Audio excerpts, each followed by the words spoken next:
Mi exposición trata sobre la responsabilidad patrimonial de las administraciones públicas, sobre todo en lo que pueda interesar obviamente a empresas, ¿vale? Por las medidas que han ido adoptando las diferentes administraciones públicas en relación al COVID-19. La primera, bueno, voy a partir de una introducción, luego explicaré la legislación y doctrina jurisprudencial sobre la materia, veré aquellos puntos controvertidos que al final van a fundamentar las líneas de defensa de todas las administraciones públicas y terminaré con unas breves conclusiones. Respecto a la introducción, la primera idea que hay que tener en consideración es que todos los juristas coinciden en indicar que esta va a ser una de las materias que va a generar ríos de tinta en los próximos meses, incluso años. De hecho, el propio Gobierno, el propio Ejecutivo, en el Real Decreto 11/2020 reconoce este punto, que dice que básicamente que habrá una previsible incremento notable de asuntos sobre reclamaciones de responsabilidad patrimonial contra las diferentes administraciones públicas. Si bien es cierto que el grueso de las reclamaciones contra las administraciones públicas van a ser contra la administración sanitaria, no es menos cierto que hay un segundo bloque importante que se refiere a las reclamaciones que inician todo tipo de empresas por las medidas adoptadas. La primera idea que hay que tener en la cabeza es que, según varios informes del Consejo de Estado, las administraciones públicas en este punto no deben conceptuarse como aseguradoras universales. Es decir, la Constitución, nuestra Constitución no admite una administración irresponsable, pero tampoco una administración responsable de todo. Lo que sí tienen en la cabeza el Consejo de Estado en estos informes es que las administraciones públicas no pueden aplicar la función de solidaridad redistributiva. Entonces, esa es una primera idea de la que partir este sistema, de responsabilidad de las administraciones públicas. ¿Qué medidas vamos a ver en esta ponencia principalmente? Pues fundamentalmente requisas de bienes para uso público sanitario, ocupación y uso público de establecimientos para fines sanitarios y cierre de establecimientos comerciales o paralización forzosa de actividades empresariales por razón de la salud pública.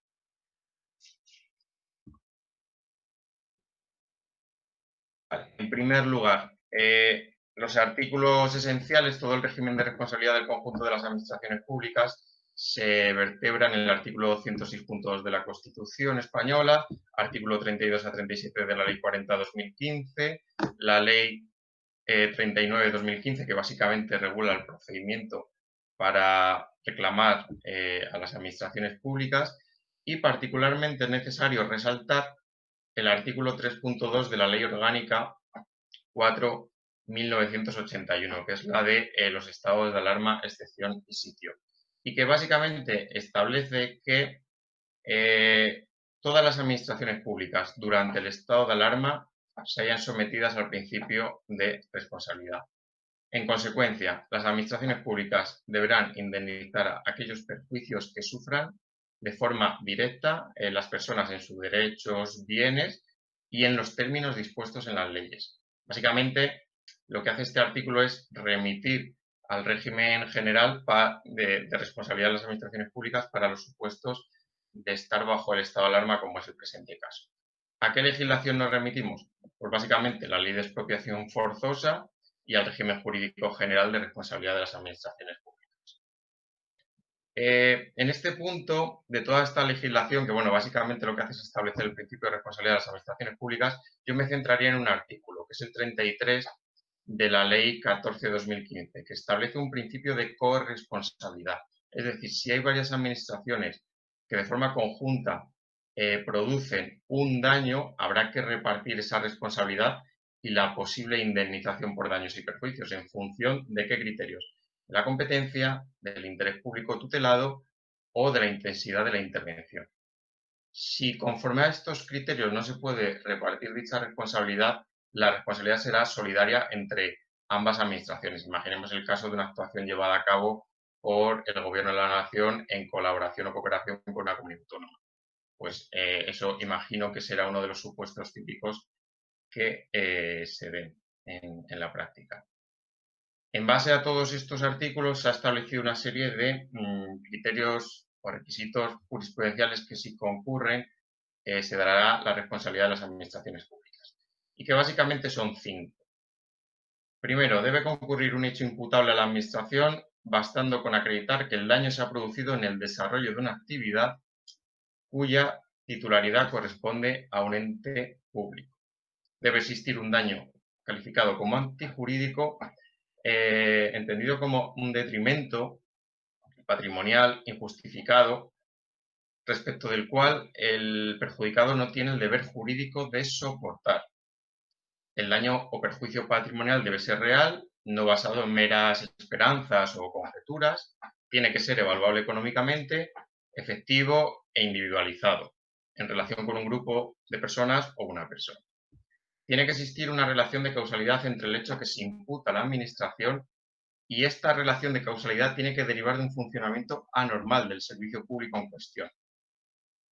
El siguiente requisito es que no debe concurrir supuestos de fuerza mayor, ahora entraré en la fuerza mayor, y obviamente el derecho a accionar no debe estar prescrito, es decir, que el derecho a reclamar no tiene que estar prescrito. En este punto es necesario referenciar que el plazo de prescripción de este tipo de acciones o de demandas es de 1 año, es bastante corto. Si bien es cierto que, según jurisprudencia aplicable, el plazo para empezar a contar ese año empieza cuando se conozca definitivamente el perjuicio producido a la persona. Imaginemos, por ejemplo, para aplicarlo al caso del COVID-19, cuando empieza el plazo para accionar. Cuando el empresario conoce hasta el final todo el daño producido por la medida en cuestión que se somete a juicio para llegar a la responsabilidad de la administración pública en cuestión. Esto es un poco la doctrina general, pero la clave es saber, cogiendo toda esta doctrina y aplicándola al COVID-19, qué puntos son esenciales o vamos a tener que tomar en consideración a la hora de, bueno, de llegar a la posible responsabilidad de las administraciones públicas. Pues básicamente yo aquí veo, y los juristas también coinciden en indicar, 3 elementos. El primero, el de fuerza mayor. Si bien es cierto que mi compañero Javier ha hablado sobre esta cuestión más focalizada al ámbito contractual entre empresarios, el concepto es análogo, pero la aplicación es diversa en este caso.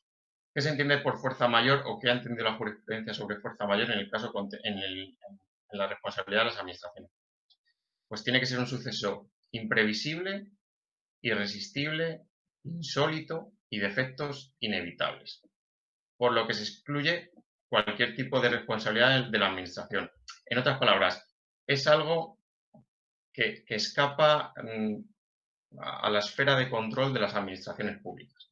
Si escapa a su esfera de control, eso significa que se quiebra de alguna manera esa relación de causalidad que exige la jurisprudencia.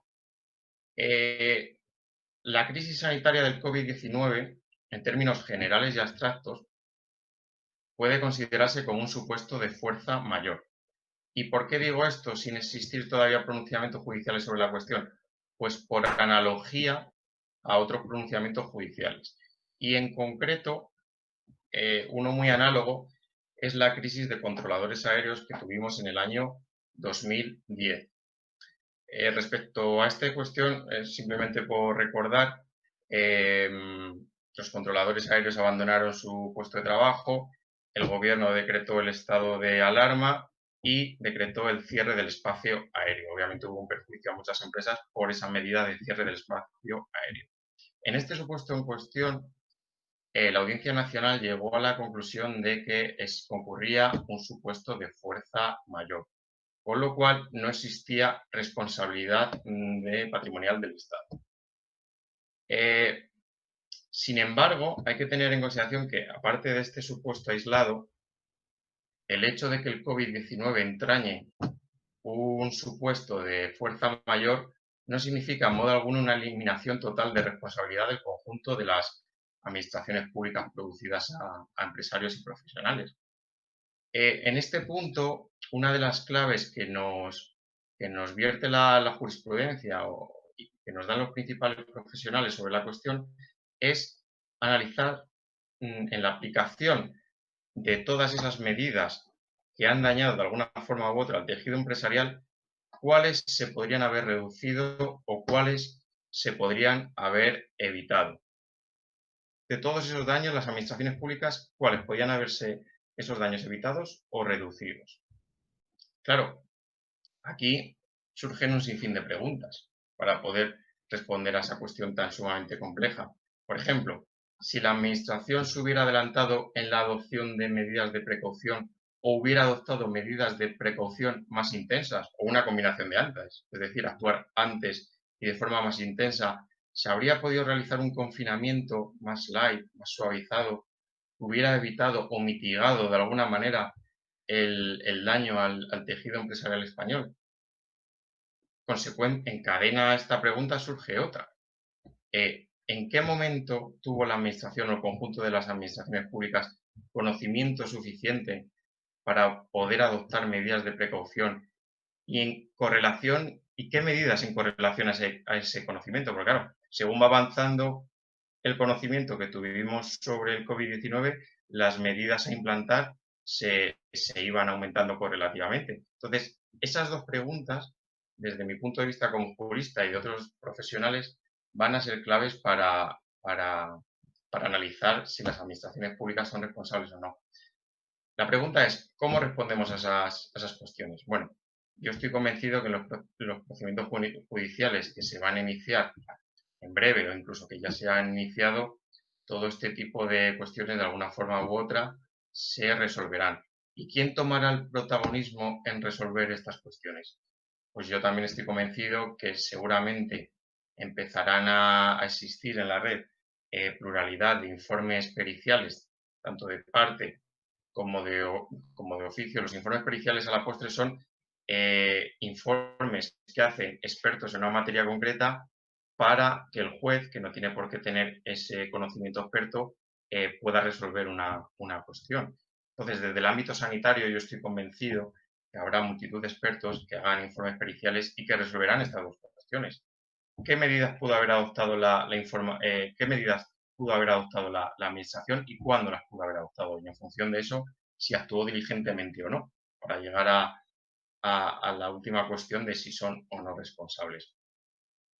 Claro, paralelamente a este concepto de fuerza mayor, que es el que hemos visto ahora, viene otro, que viene indisolublemente de la mano.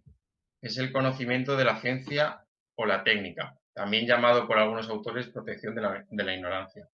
¿Qué es esto? ¿Qué significa esto? Para empezar, es necesario decir que este es un criterio determinante para saber y llegar a conocer, conforme a la ley, qué daño era evitable y qué daño no era evitable. O dicho en otras palabras, qué daños, en función del conocimiento que hubo en cada momento, las administraciones públicas en su conjunto conocieron o pudieron conocer para consecuentemente adoptar una serie de medidas que nos hubieran evitado todo el daño al tejido empresarial que hemos sufrido. En este punto me es preciso remitirme a una serie de sentencias en relación a la hepatitis C. Son una serie de sentencias de la Audiencia del Tribunal Supremo, la última de ellas del año 97, y que básicamente analizan supuestos en los cuales había una transmisión del virus de la hepatitis C por el hecho de que las administraciones sanitarias habían realizado transfusiones de sangre. ¿Qué concluyó el Tribunal Supremo? En ese caso, concluyó que dado que había un desconocimiento completo, no se sabía nada sobre ese virus de la hepatitis C, no existía responsabilidad patrimonial de las administraciones públicas. Pero claro, ese supuesto analizó un desconocimiento científico completo. ¿Eso es extrapolable al COVID-19? Pues aquí volvemos a la cuestión anterior. Tendrán que ser los informes periciales que se aporten en cada procedimiento judicial los que determinen si, cuando se pudieron adoptar esas medidas, había un desconocimiento técnico completo o no. Aquí va a ser otro de los grandes bloques de litigio entre las partes y de controversia. No me gustaría terminar este punto del conocimiento de la ciencia o de la técnica sin mencionar un supuesto del año 2013 que analizó la Audiencia Provincial de Madrid, que si bien es cierto que se planteó en el ámbito civil, no en el contencioso administrativo, es muy análogo a lo que está ocurriendo ahora, salvando las distancias, y tiene criterios de esa sentencia que quizás sean de interés en el supuesto nuestro actual del COVID-19.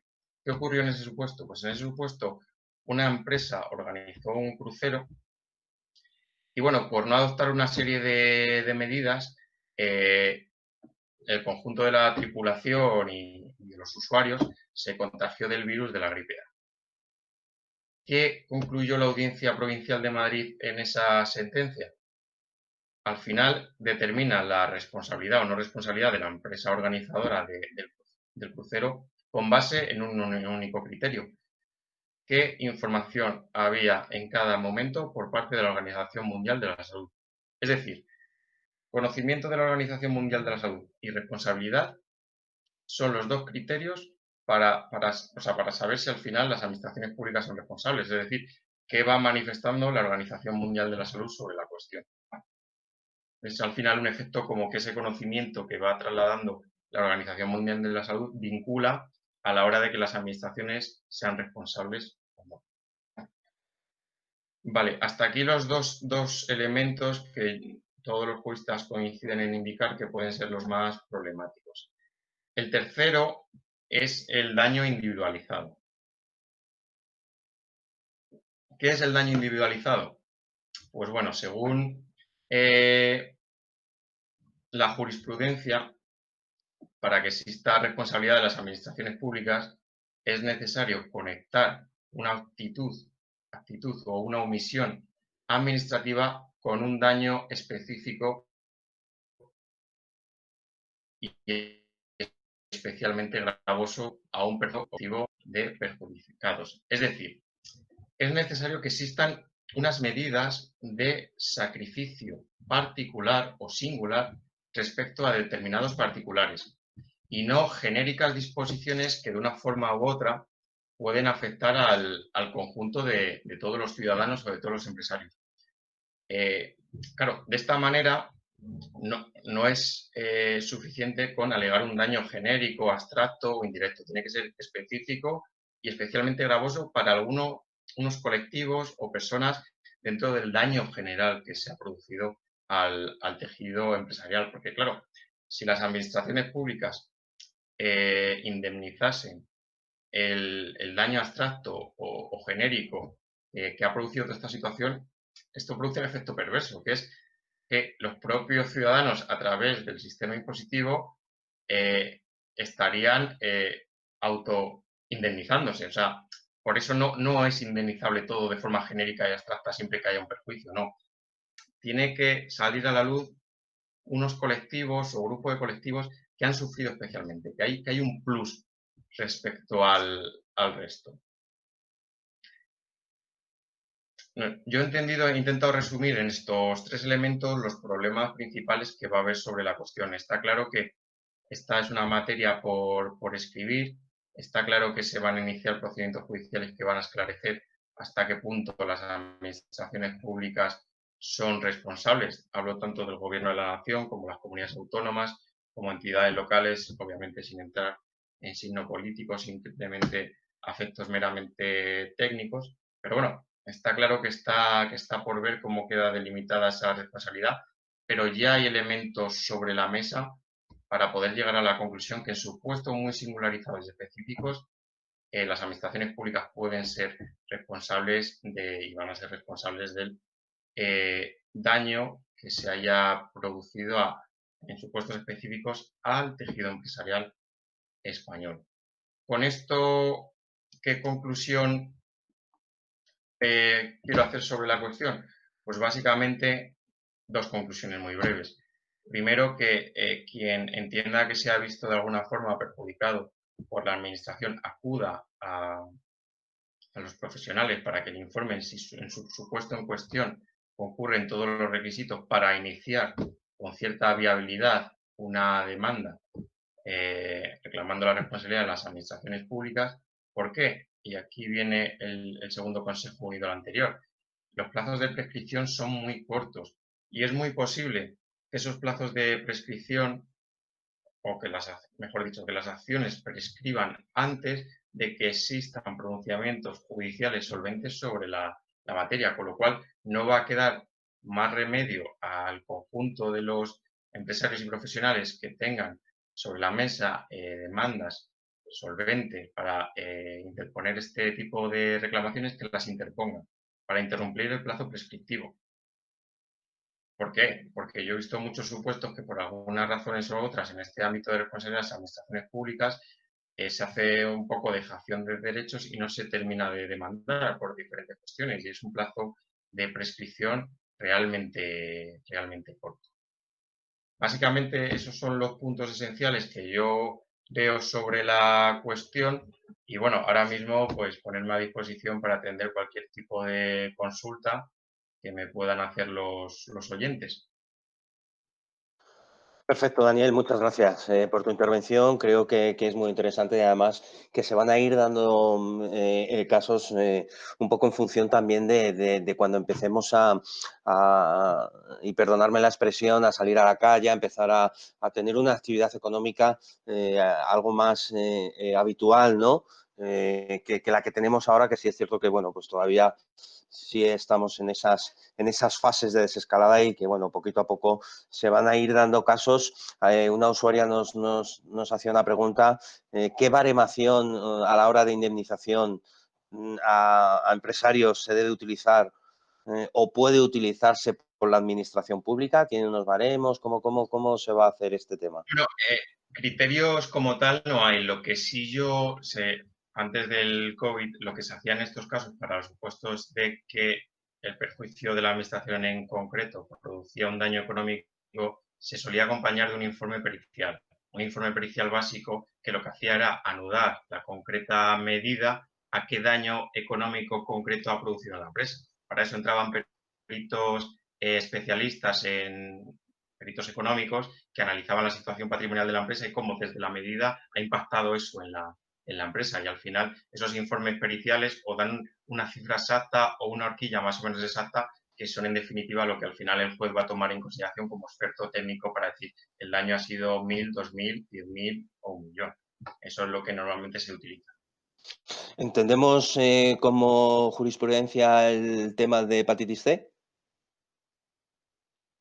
Sí, efectivamente, eso fue jurisprudencia, pero eso solo nos vincula a la fecha presente para entender el COVID-19 como un supuesto en términos generales, de fuerza mayor. En términos generales, pero en términos singularizados, esa jurisprudencia sobre la hepatitis C no entró. Entonces, claro, tenemos que tenerla solo en consideración para eso, que en términos generales sí es un supuesto de fuerza mayor, pero que no va a servir esa jurisprudencia para eximir de responsabilidad a las administraciones públicas, para esa serie de supuestos sí individualizados en los que se den un especial sacrificio para todo tipo de empresas. En Ajá. definitiva, nos da una serie de criterios, pero no son vinculantes porque de ninguna forma para que al final una empresa reclame lo que es suyo. Y además hablabas de plazos a la hora de interponer demanda. Sí, un año. Un Un año. año, un año desde que la empresa eh, puede acreditar que ha terminado el perjuicio que esa concreta medida administrativa le ha producido. ¿Vale? Porque muchas veces hay que tener en consideración que una medida se adopta y el perjuicio no es inmediato y en el día y en ese momento se ha acabado, no. Empieza un perjuicio desde que se adopta la medida y dura en el tiempo X. Entonces, cuando termina ese perjuicio, que es lo que la jurisprudencia denomina el quebranto final, empieza el plazo de un año. Ujú. ¿Qué le dirías como consejo final, aunque luego entremos en el debate, a todas estas personas que nos están escuchando, a todas aquellas pequeñas empresas que al final, bueno, pues en muchos de los casos el desconocimiento hace que efectivamente no des el paso, ¿no? Efectivamente a tener esa solución en relación a esa responsabilidad patrimonial de las administraciones? ¿Qué les dirías por dónde iniciar ese paso? Pues bueno, básicamente consultar primero con un profesional para que, aunque sea lo que es la reclamación administrativa previa, que es, por así decirlo, la primera comunicación que haces de forma directa a la administración que te ha perjudicado, que eso se lo haga un abogado para que en esa reclamación se plasmen los hechos necesarios, que todos los abogados sabemos que se tienen que plasmar en esa reclamación para que la administración los tome en consideración con una buena fundamentación jurídica para que a priori se sepa que piensa o cómo lo resuelve la administración en cuestión, porque es muy posible que en algunos supuestos no haga falta acudir a la vía judicial, en otros seguramente haya que acudir, pero ese primer paso de dirigirse a la administración y de llamar a esa puerta para decir, ¿o usted qué opina sobre esta responsabilidad, sobre este perjuicio que usted me ha producido? Yo creo que eso debe ir de la mano de un abogado y de un profesional, porque sí es cierto que si se desconocen todos estos requisitos jurisprudenciales que son bastante complejos, es muy posible que en esa primera reclamación no se viertan todos los elementos necesarios para que la administración sepa que es responsable y pueda adoptar una resolución fundada declarándose responsable, porque muchas veces el procedimiento es directamente con la administración hasta que la propia administración se declara responsable y, y ahí finaliza con el abono de los perjuicios que sea administración declare que se han producido y que se acrediten en el expediente administrativo en cuestión.